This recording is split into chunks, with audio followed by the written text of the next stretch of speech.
Hoje vamos conhecer os detalhes da montagem de um local de barraca ou rede, um local de acampamento.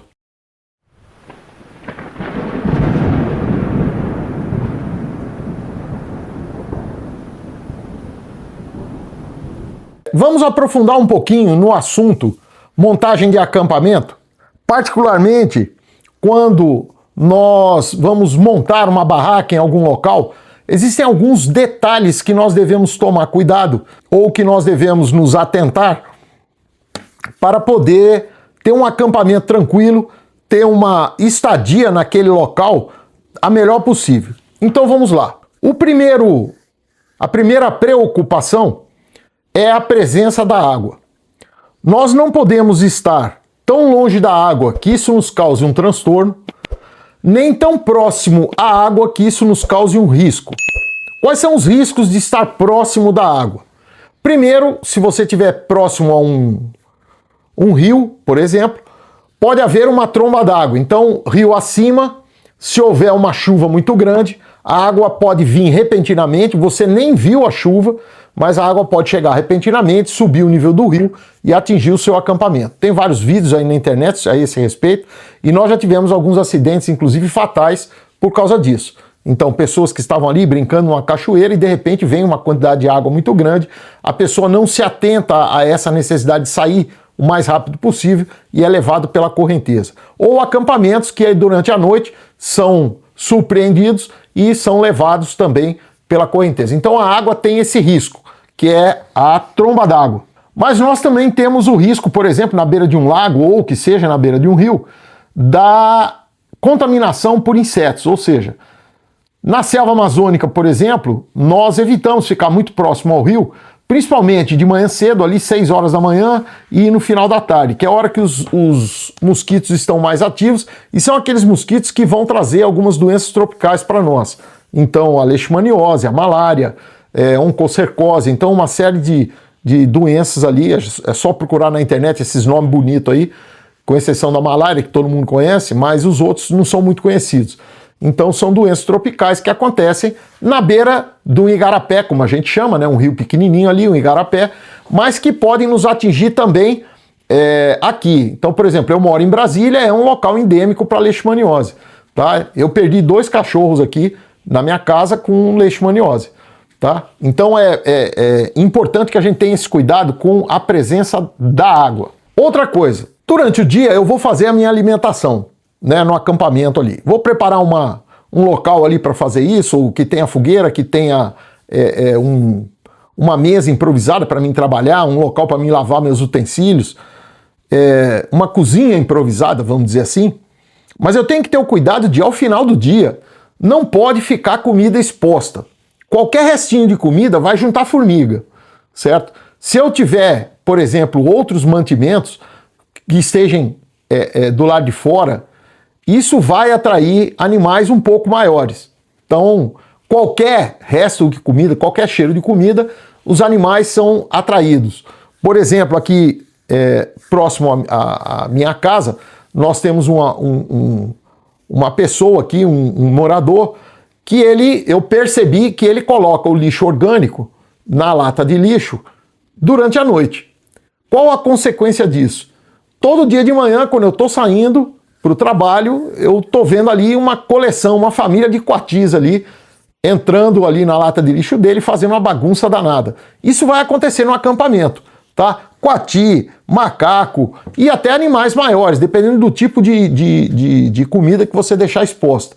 Por exemplo, já aconteceu lá no Centro de Ação de Guerra na Selva, de nós fazermos um buraco para o lixo e darmos a instrução de preparo de alimento de origem animal e tem uma série de restos de escama, cabeça de peixe, coisas do tipo, e a gente joga ali dentro do buraco, tampa com terra, mas no dia seguinte aconteceu da gente chegar lá e ver que uma onça tinha ido lá, tinha cavocado o buraco pelo cheiro e foi lá buscar. Então nós passamos a tomar a providência para que isso não mais acontecesse. Mas isso pode acontecer no seu equipamento. Então, não deixar comida exposta de maneira nenhuma, nenhum tipo de comida. Sempre vai atrair algum animal, algum inseto para o seu acampamento. Ok? Evitar o máximo possível sair da barraca à noite. Quando você está dentro da barraca, você está dentro de um organismo estranho na natureza. Então qualquer animal que chegar, ele não vai se aproximar, ele vai estranhar a presença daquela barraca ali, ou da rede, ou o que seja. Principalmente se você tiver uma fogueira acesa por perto.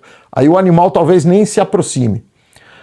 Mas é importante, se você tiver que sair à noite, por exemplo, para ir no banheiro, etc, etc, você avisar alguém, de preferência em dupla, né?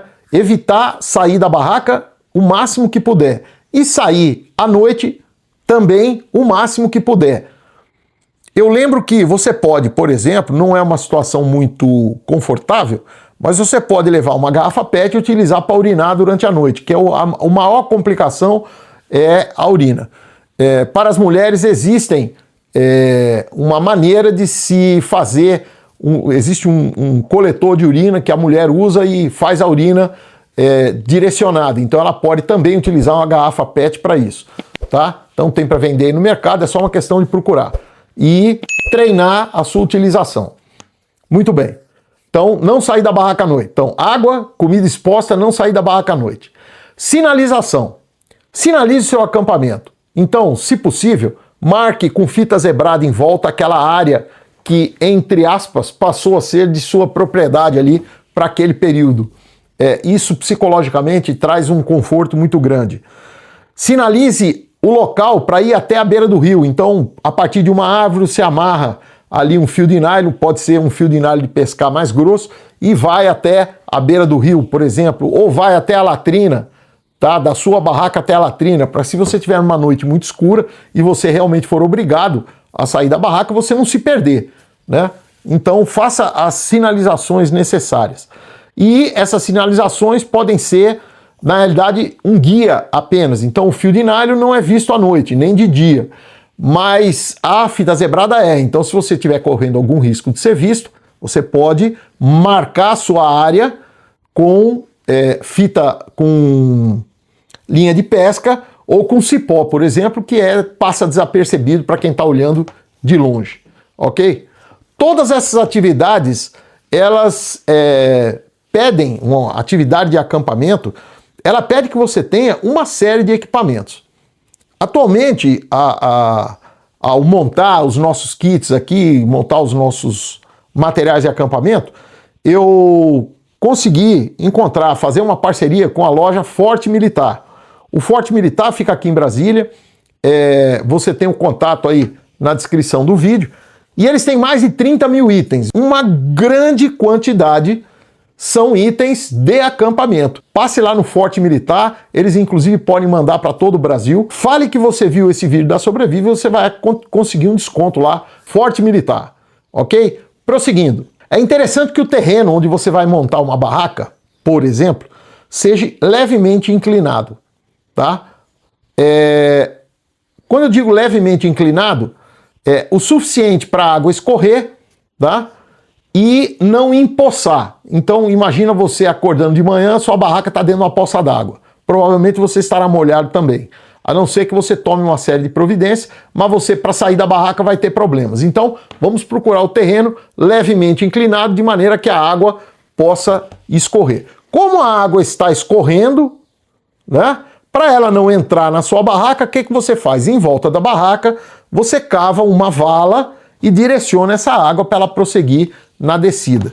Isso foi uma das primeiras instruções que nós tivemos quando eu entrei no Exército em 76. A gente usava umas barraquinhas de lona, eram bem rústicas, mas também com pouquíssimas possibilidades, né, de melhoria, e uma delas era a vala. O instrutor cobrava com muita ênfase que nós fizéssemos uma vala bem feita, cobrisse a lateral da barraca, etc., para realmente não entrar água dentro da barraca, e funcionava muito bem. Então, inclinação, vala, ou seja, me proteger da água, não deixar empoçar e não deixar a correnteza entrar na minha barraca. É interessante também, para mim, me proteger da umidade do chão. As barracas hoje elas têm um tecido que ele é uma trama que não é muito impermeável, não. Então é interessante que eu tenha um pedaço de plástico, uma lona, Por exemplo, quando a gente compra um colchão novo, principalmente colchão de casal, ele vem com um plástico bem grande. Aquele plástico é ideal para você jogar no chão e montar a barraca em cima. Ou então um plástico preto mesmo, desse que você compra na loja de material de construção. É interessante, então, uma lona de proteção para a sua barraca. Vento. Vamos tentar montar a nossa barraca de maneira que a porta não esteja a favor do vento, ou seja, que não fique o vento entrando na sua barraca, porque uma bobeada que você der, deixar a barraca aberta ali, uma lufada de vento, vamos dizer assim, arranca a barraca do chão e você perde o seu material, tá? Além disso, é interessante que você esteja não de costas para o vento, tá? Mas que você esteja de lado para o vento, tá? De maneira que também o cheiro do seu material, da sua barraca, o seu cheiro, não seja espalhado com muita facilidade, né? Para não atrair nenhum tipo de predador. Então vamos ficar ligado no vento ali. Não é muito difícil descobrir. Se você olhar para cima, as árvores estão se mexendo, mas você também percebe pela inclinação das árvores qual é o vento predominante no local, ok? Estoque de lenha. Faça um bom estoque de lenha. Não é para você fazer fogueira de São João, fogueiras imensas na área do acampamento. Normalmente o fogo é o suficiente para você cozinhar e manter a noite aceso. Como é que você mantém um fogo aceso à noite por mais tempo? Você vai utilizar já com o fogo aceso, você vai colocar toras mais grossas, talvez até madeira verde para durar mais, porque ela primeiro precisa secar para depois pegar fogo, né? Madeira verde em volta ali e você consegue manter esse fogo aceso até de manhã, um fogo pequeno aceso até de manhã. Isso é o suficiente. O cheiro de fumaça espanta os animais, porque eles acham que está pegando fogo na floresta. Então, só o cheiro da fumaça vai espantar. Então é interessante que você mantenha sempre um fogo aceso. E o estoque de lenha, ele deve ser colocado próximo da fogueira, mas não muito perto dela para não pegar fogo acidentalmente, protegido das intempéries. Então, se você está num período de chuvas ou se você prevê que pode chover, você pode cobrir com plástico, por exemplo, esse estoque de lenha, ou ainda você vai colocar essa lenha apoiada numa outra árvore, por exemplo, tudo na vertical, de maneira que a água cai e escorre, e não assim, de maneira que a água cai e se empoça em cima da lenha. Lembrando ainda que, quando você abre, mesmo que uma madeira esteja totalmente molhada, talvez até dentro d'água, dentro de uma poça d'água, tá? Isso era uma demonstração que a gente fazia quando a gente ensinava os soldados, né? Pegava um toco de madeira, botava dentro de uma lata d'água e esse toco de madeira ia servir para começar o fogo. De que maneira? Eu vou rachar aquela tora no meio, o miolo dela tá seco. Cortei em 4, vou tirando os pedaços do centro, aquela parte estará seca. E eu posso utilizar para fazer fogo. E a parte molhada eu não vou desperdiçar, eu deixo ela em volta, à medida que a água vai secando, aquela lenha vai para o fogo, como eu já falei. Tá? Por último, alarmes. É interessante que você não seja surpreendido no acampamento. Você já está numa situação vulnerável, mas é interessante que você não seja surpreendido. Então, instale à volta do seu acampamento alarmes simples, com linha de pescar, com arame, com lata, com pedrinha, ou seja, alguma coisa que faça barulho e que possa lhe alertar. É lógico que você tem aí no mercado, para vender, alarmes de presença. Tá? Eu mesmo já usei uma vez, numa operação, eu usei um alarme de presença. Então, coloquei ali do lado de fora da barraca, era um sensor de presença. Se alguém se aproximava, tocava o alarme. Tá? Botei 4, um em cada canto da barraca e com isso eu fui dormir sossegado. Mas isso custa dinheiro, nem todo mundo tem esse recurso e nem sempre nós teremos esse recurso, né? De ter um alarme eletrônico. Então, a latinha, o fio com latinha ainda funciona muito bem. Lembre-se, Forte Militar para montar os seus kits. Lá tem a solução dos seus problemas. Prepare-se e sobreviva.